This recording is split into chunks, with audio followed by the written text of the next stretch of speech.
বৃষ্টির দিনে এরা কেবল জলেই সীমাবদ্ধ থাকে না, বরং ডানা ব্যবহার করে ডাঙায় হেঁটে চলা, এমনকি ছোটখাটো গাছে চড়তে পারার এক অতি প্রাকৃত ক্ষমতা রাখে এই অদম্য দেশি কই।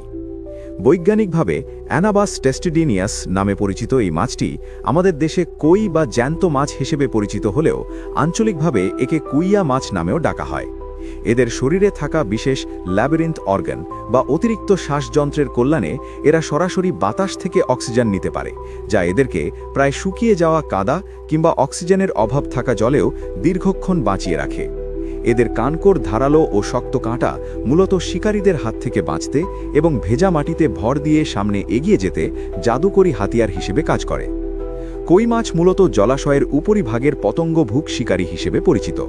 এরা ধানের জমির ক্ষতিকর কীটপতঙ্গ ও জলজ পোকা খেয়ে কৃষকের অকৃত্রিম বন্ধু হিসেবে কাজ করে এবং বাস্তুসংস্থানের ভারসাম্য রক্ষা করে। এদের গাত্রবর্ণ কালচে তামাটে হওয়ার কারণে এরা কর্দমাক্ত পরিবেশে নিপুণভাবে ছদ্মবেশ ধারণ করতে পারে। পুষ্টির বিচারে একে খনিজ ও আমিষের ভাণ্ডার বলা হয়, কারণ এতে থাকা উচ্চমাত্রার আয়রন ও ফসফরাস শরীরের রোগ প্রতিরোধ ক্ষমতা বৃদ্ধিতে এবং রক্তস্বল্পতা দূর করতে দারুণ কার্যকরী।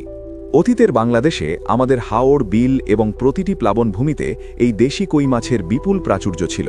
তবে বর্তমানে আধুনিক কৃষিতে অনিয়ন্ত্রিত কীটনাশকের ব্যবহার এবং মুক্ত জলাশয়ে ভরাট হওয়ার ফলে প্রাকৃতিকভাবে এদের বংশবিস্তার এখন চরম সংকটের মুখে।